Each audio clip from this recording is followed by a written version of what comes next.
Let's get down to the nitty-gritty. This will be quick. What is it like in the homes of women married to men who are autistic? And the women are not autistic, neurotypical, or they're just non-autistic. These relationships are difficult, and you have to find help and support, period. You also need to know yourself. You need to have that time and that space to come back to yourself, because we can lose ourselves in these relationships. And what does that mean? Our partner has extreme needs. It's harder for him to change his schedule. It's harder for him to just do life. It's going to be harder. Now, every autistic person is different. There are similarities, but they're all different in their own way. For Cassandra Sisters, most of our men were diagnosed late and really struggle. When you have a really tough day, you have to have that support. I can't say it enough. Also, to curb the anger, curb that anger you're feeling inside in a way where you can be calm enough to come back to yourself, always to come back to yourself. Now, I have a hard time, like most of us Cassandra Sisters do. I live separately from him, and I still struggle. There are still days I can hear his voice in my head. And I remember listening to Dr. Ramani, who talks about narcissism. I've listened to Sam Vaknin. I've listened to Jody Carlton, and people that understand the neurodivergent, and they understand the personality disorders. Both of those professionals and those teachers and coaches and helpers help us in this. So check them out. Find different resources that can help you through this. You need it. Going back to curbing that anger can make you sick. It's the anger that makes you sick. More, it's the not being believed that makes you sick more than your actual partner does.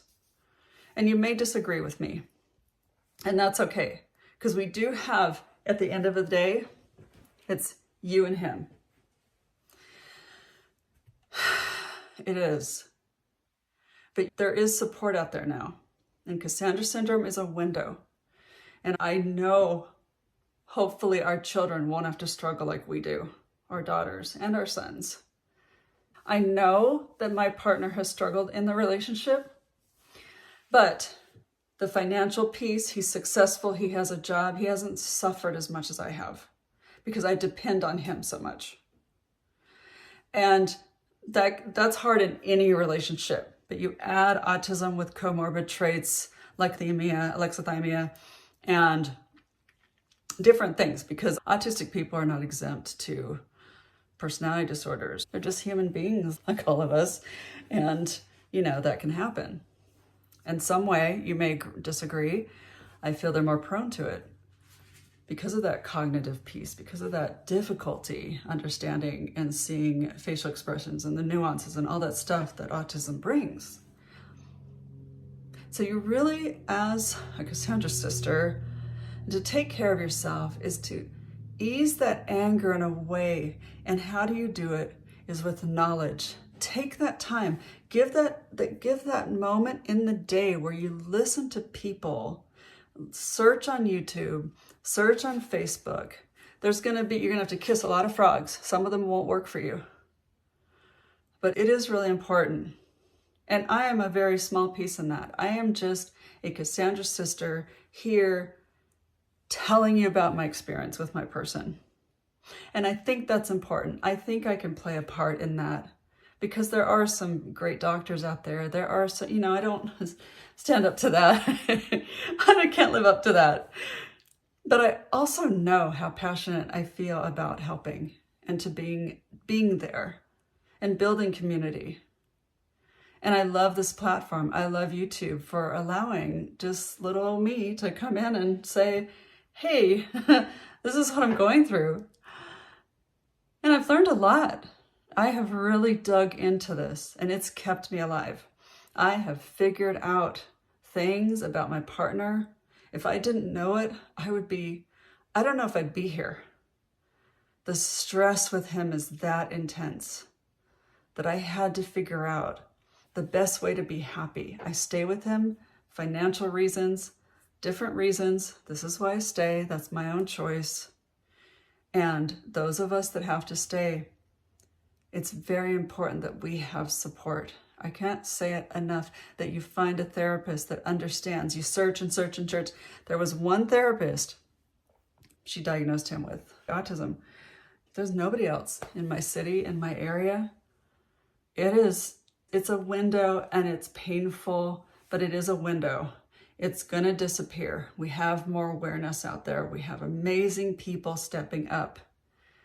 And I would love for more Cassandra Sisters to step up. I would love to interview you if we talk a little bit and you and I can talk here on YouTube. I would love that, because there's the professionals and then there's the people like us that have lived it. And there's just a handful who have lived it, who are sharing just a bit. I only know one. That's out there in the public, that's saying, hey, look at us. We need support. It's very small. So yes, have a talk with me. Let's do this. Let's express more of this. And the reason is because we feel alone, because we have Cassandra Syndrome.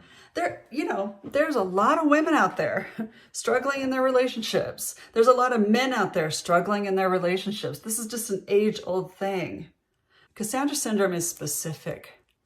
This is a specific niche that desperately needs more voices, more support. We need it.